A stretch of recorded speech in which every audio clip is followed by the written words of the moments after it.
Okay, apologies if I start ranting here, because I've heard something that really annoyed me on my way home the other night.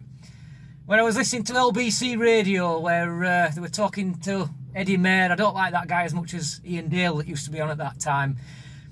But he was asking people to phone in and asking them the question is, do you think that the government has lost control of the virus? Because we're quite unbelievably now talking about more lockdowns. Well, first of all, you don't control a virus, okay? A virus does what it does. It's just like anything that does what it does. You can't stop it. It's nature. What you can do is you can try and put in preventative measures, which we have done, I would say, we've done a hell of a lot of.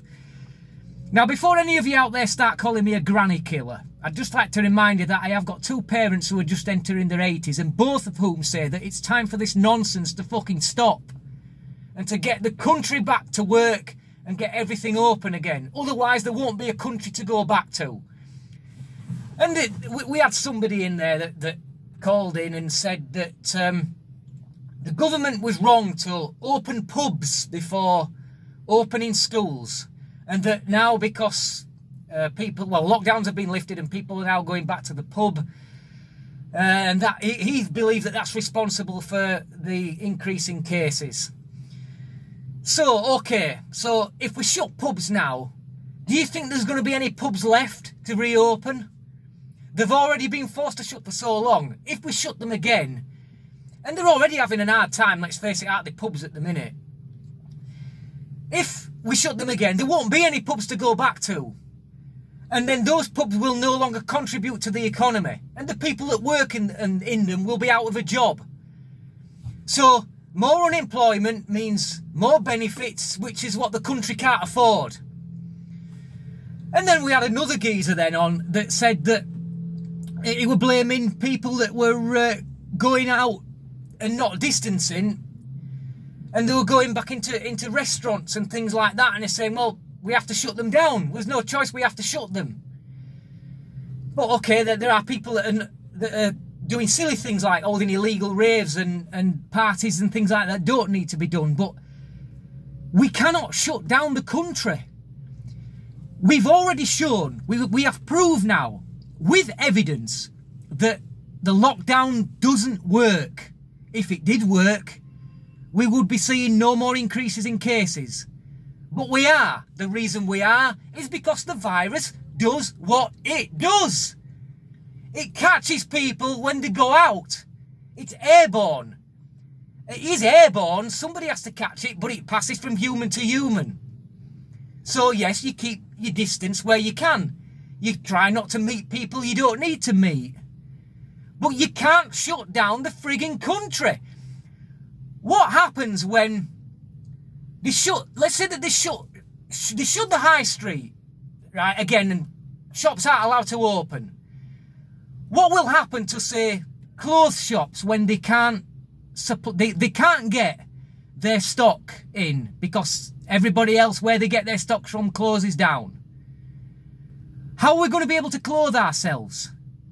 What about eventually when the supermarkets, who are classed as key and probably will remain open, what happens if they can't get their stock? How are we going to feed ourselves?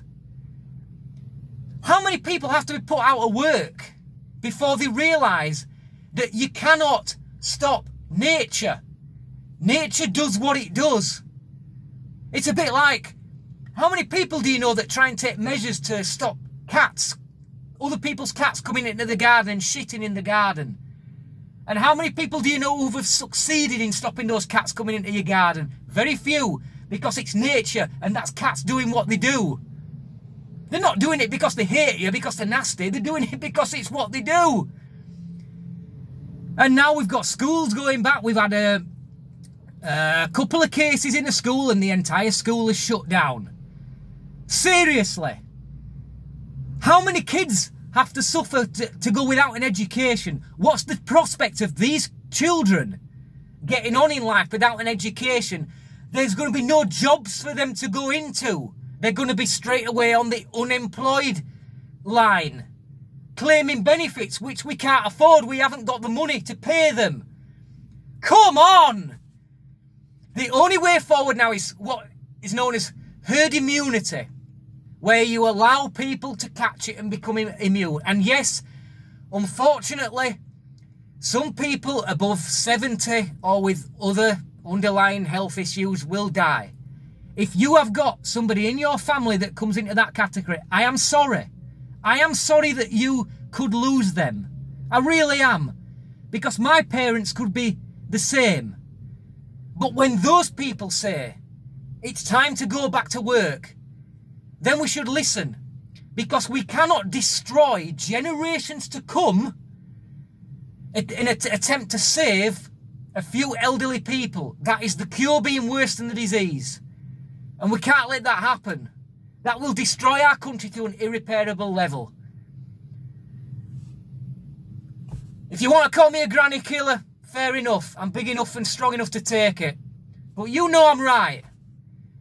And the scientists that are advising the government, they don't want people to die on their watch. That is why they are saying that we have to lock down everything.